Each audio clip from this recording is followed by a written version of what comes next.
Beyoncé, or when life gives you lemonades, you make an album and a message out of it. If you have been living in a cave, or if you haven't been out in the world for 2 or 3 weeks, probably you don't know that Beyoncé has a new CD. Yes, the name is Lemonade, and it came out 2 weeks ago or something on a Sunday night, and everybody's talking about it. So why is that? So today we're going to talk a little bit about this. I'm going to read some lyrics from you. I'm going to read some lyrics for you from her CD. And the big deal, I think the big fuss that everybody's talking about Beyoncé is really because, in my opinion, she really changed herself over and over again.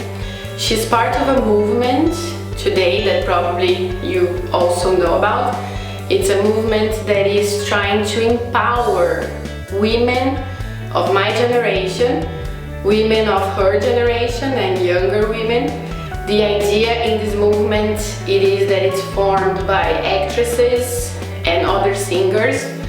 We also have some entertainers that are part of this movement. They are all mostly women. And the idea with this is to get women to fight more for their rights, to fight inside abusive relationships, or to fight against prejudice or lower salaries and everything that is going on for millions of years, and we know it pretty well. So how did she do it? How did Beyoncé, or how is she doing it right now with her new album? So the album came out on a Sunday night in HBO. It actually was a video, a film, full of footages and full of images. Again, she came up with a great production. She shows images of the songs and videos and everything inside the album. And it came out on a Sunday night, the same night that Game of Thrones was premiering in HBO. So if we needed more reasons to love HBO, this is it. And the moment that the CD came out, the moment that the videos came out, it was really interesting because everybody started buying the songs and downloading and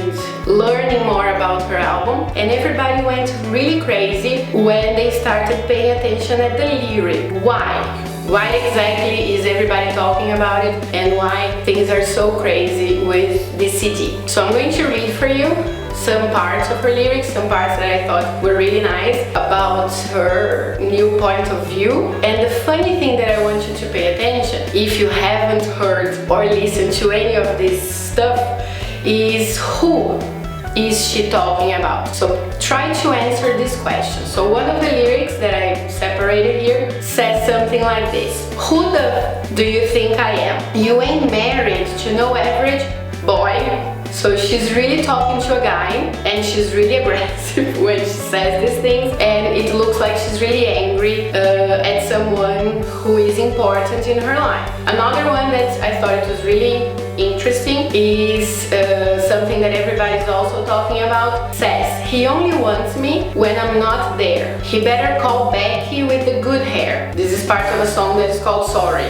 Lots of songs named Sorry nowadays. So the other one that says, talks here about getting married and things like this, talks a little bit about rings and stuff. It says, looking at my watch, he should have been home. Today I regret the night I put that ring on. He always got them blah blah blah excuses. So all these songs are talking about marriage. They're talking about a man that is important in her life. And I think the really interesting thing is that after she released this album, she released this movie, this film, this long production in HBO, everybody thought she was getting a divorce. From who? From Jay-Z. That's her husband. So she's talking about bad things, and she's talking about Becky with the good hair, which probably means another girl. So everybody thought she was getting a divorce and she was having trouble in her marriage, and she would soon appear in all tabloids and all this brown press stuff being divorced to Jay-Z. What I think is really interesting, and probably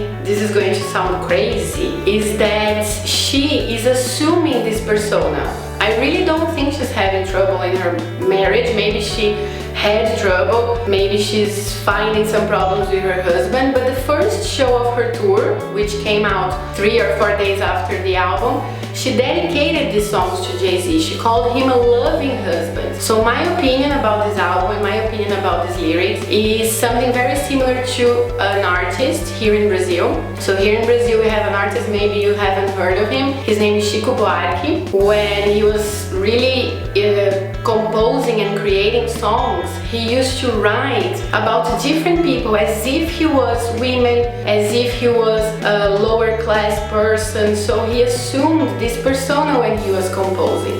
And in my opinion, I think this is the first time probably that anyone made a parallel between Chico Buarque and Beyoncé, but in my opinion, I think she's doing the same. I think she's trying to assume this personality of someone who was abused or someone who was cheated on, someone who suffered a lot. And I think this is why it seems so weird that she's still with her husband and she's writing lyrics and songs like this. So I think that this is amazing because it gives voice. It gives power to women who may be suffering, who are maybe struggling with a bad marriage and trying to get away with it. So I think that this is very similar to what Chico Buarque has done. He tried to show the lives of people who were not him. So in Brazil he's really big still today. He's an amazing poet, an amazing composer. So if you don't know Chico Buarque, you should. And for the first time, I think anyone has made this parallel between these two artists, but I think you really should check out the new album from Beyoncé, and you really should check out Chico Buarque as well. And I hope this was useful. I hope you enjoy this parallel and this analysis into her lyrics, and see you soon. So bye!